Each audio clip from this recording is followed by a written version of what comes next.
Hey all, I want to quickly share a game that I invented that gets at nouns, ultimately at proper nouns. And I use this game in class, and I definitely have used it in APSIs. And the genesis of this was an assignment I gave to 10th graders as they read the Odyssey. And the assignment was to look at the adventure chapters 9 through 12 and slice them open at any point and insert a new adventure written by the students, emulating Homer's language and accounting for the realities of Odysseus at that exact moment. You know, how many men had died and how many ships had been lost and where on the Homeric map they were. And my favorite moment from these chapters is the grisly blinding of Polyphemus. And, you know, there's that moment where the men are locked in the cave and they get Polyphemus hammered and they sharpen a stick and they heat the stick and they plunge it into his one eye. And it's all so vivid and perfect for sophomores. But I found that as the kids wrote their own stories, they weren't as specific as I hoped they would be, and so came up with this game. So I break my class into groups and assign them the task of coming up with 4 related nouns, one for each quadrant. And the parameters of the quadrants, over here, as you get to the positive integers on the x-axis, you're getting more specific. And on the other end of the x-axis, you're going negative. This is going to be more general. Or you could say vague, or as one Irishman once said to me, woolly, and that is correct. This isn't as mathematical as, like, this specific to general works. Here on the y-axis, we're just talking about the concrete versus the abstract. And when a sophomore boy says, Mr. Durnan, what does it mean to be concrete? I say, well, it's concrete if you can hit somebody in the head with it.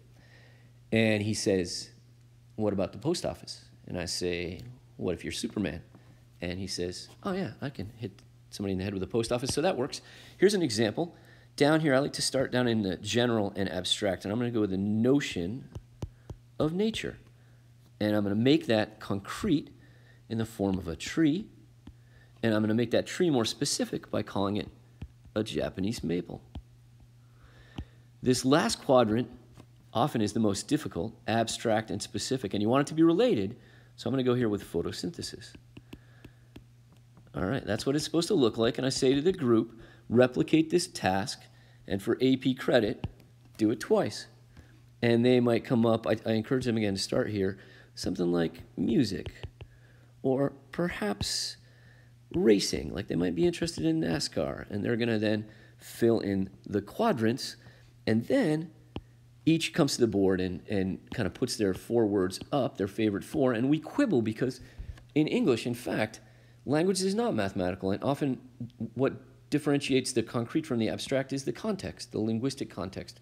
I do hope that at the end of the day, there'll be some specific examples up here, like an album like Born to Run, or, you know, a specific restaurant like Yokohama's or something, right?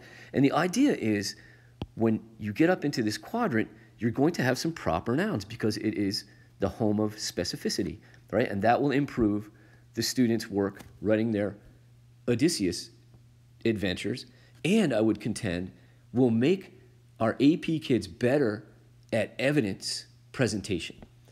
Before leaving, I want to point out that, in fact, as I taught things like Heart of Darkness to seniors, I realized that abstract language can be so powerful and helpful. You think of, you know, Heart of Darkness and like the inscrutable mystery wrapped in an unknowable enigma, right? That kind of stuff. So for the purposes of this, I'm looking there, but this just generally can be an interesting way of pondering nouns. Another way to look at this is to ask the question, what makes proper nouns proper? And, you know, it's not German. We don't just capitalize all nouns. Imagine this as a bullseye and take a category like sentient beings and then narrow it and say humans. Narrow it again and say boys. Narrow it again and say 5-year-old rascals. At some point, you get to the ultimate level of specificity. You get to Mason glue, little rascal. And that's why we capitalize this end of the road in specificity that is so helpful, and particularly, I would contend, helpful in presenting evidence on the argument question.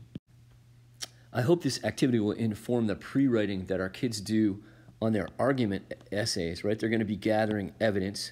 I don't particularly like these 3 categories of evidence gathering, but I'll leave that for another day. I'm hopeful that as the kids pre-write and they come up with possible evidence, these pre-writing pools will include proper nouns. All right, enough.